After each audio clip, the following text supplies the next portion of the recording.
So I'm going to tell you a story about my friend Nate. And this is a story about how my friend completely changed his life. He had been someone who had been overweight and struggled with his weight for most of his life. He came from a family that struggled with their weight. And basically what happened for Nate is that he saw his future self. We all have a view of our future self. And by the way, that is one of the core concepts in positive psychology. It's called perspection. That as human beings, the thing that makes us conscious is that we can all visualize and see different versions of our future. And whatever vision of your future you most strongly believe in, that's the thing that impacts not only your psychology in the present, but it impacts your biology. Your view of the future is the biggest determinant of who you are in the present. And for Nate, because he had saw his family, his parents get overweight and go through a lot of disease and stuff, he ultimately saw himself in his 70s being very overweight and just struggling because that's just what he saw for his future self. And it really bothered him. And he and I were having a conversation where we were trying to figure out, what is the thing that's ultimately holding you back, Nate? What's the thing that if you removed from your life, it would change everything? And ultimately what Nate decided is that he was going to go off sugar for a year, refined sugar. And I asked him, Nate, what's going to happen after that year? Like once the year's over, what's going to happen? Are you just going to go back to being who you were? How's that going to change anything long term?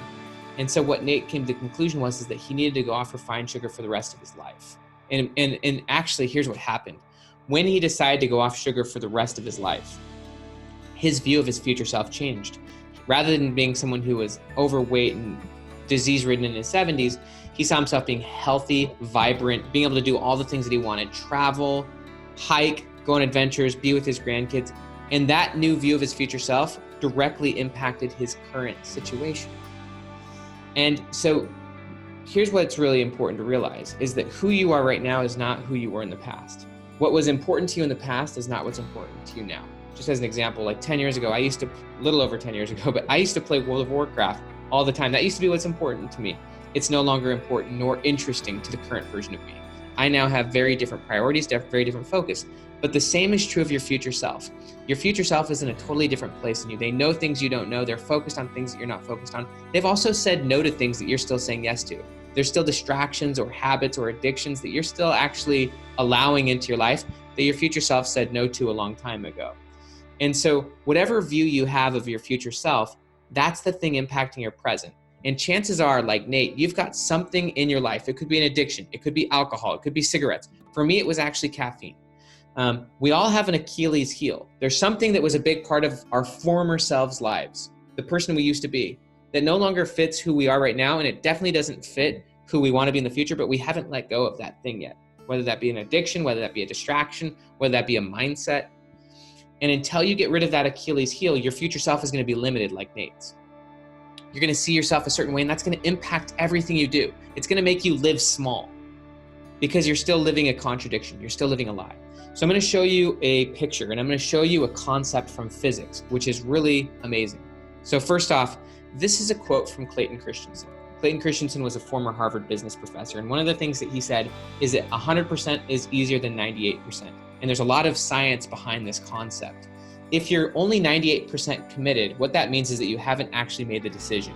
You're still kind of weighing it in your mind, and if you're weighing it in your mind, then you're dealing with what's called decision fatigue. Decision fatigue is basically the idea that you haven't yet made the decision and it's still on the back burner, and it's still something you're constantly thinking about, but you haven't yet made the choice. In order to actually make 100%, like the true definition of decision is that you've removed alternative options. And so in order to actually remove alternative options, you have to go 100%. If you're only 98% committed, here's what happens. Let's just say Nate was 98% committed to going off of refined sugar. Then guess what would happen to Nate? In every future situation that Nate would have been in, let's just say he's offered sugar. He would have to then make a new decision in every future situation. If he's at a wedding and he's offered wedding cake as an example, or at a party, or if he's at his favorite restaurant, they're offering dessert. In every future situation, if he's only 98% committed, he has to then make a new decision in that situation. Is this one of those 2% times when I'm going to eat sugar? And the research is really clear. If you go into a situation without knowing what the outcome is going to be, then chances are the situation's going to beat you. That's why willpower gets destroyed by situations. Situations are more powerful than willpower. And making a decision is a lot more powerful than dealing with decision fatigue. So you want to remove the decision fatigue by removing alternative options, by knowing what you're going to do beforehand. Once Nate got 100% committed, first off, his view of his future self dramatically changed. He now saw himself 20 extra years of life, totally healthy. And that got him really excited. There's actually a quote from Dan Sullivan. He's the founder of Strategic Coach, which is the #1 entrepreneurial coaching program in the world. And what Dan Sullivan said is that the bigger your future, the better your present. And that fits exactly with the research on prospection and psychology, that whatever view you have of your future, that's the thing determining, first off, your identity. It impacts your behavior. It impacts everything about your future. So it's incredibly important that you actually decide what you want and then remove alternative options. And there's a really, really exciting quote from Robert Brault all about this. He said, "We're kept from our goal, not by obstacles. We're kept from our goal, not by obstacles, but by a clear path to lesser goals." We're kept from our true goal. It's not the obstacles that stops us. It's clear paths to lesser goals. It's because we're only 98% committed and we haven't removed those lesser goals. We have lesser futures that we're actually entertaining rather than removing those and choosing the future we want.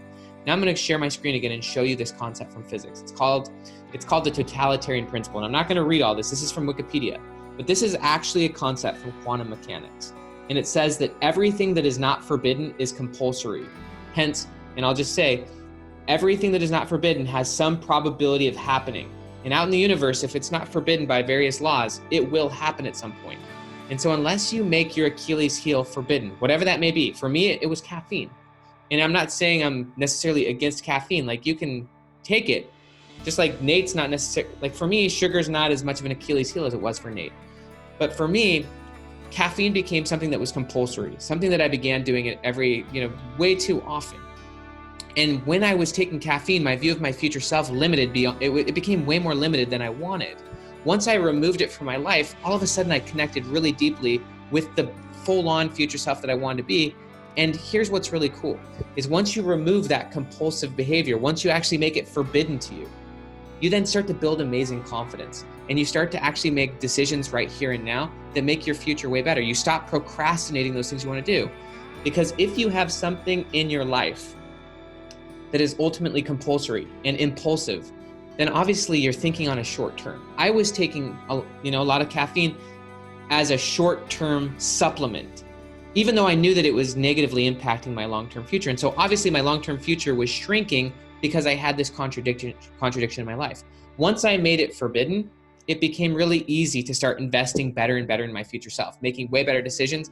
And so whatever view of your future is, that's the thing that determines your present. And I'll give you one other really interesting example of this, and then I'm going to end with a quote from Michael Jordan. You're going to love this quote. It really explains how to remove addiction and how to make decisions.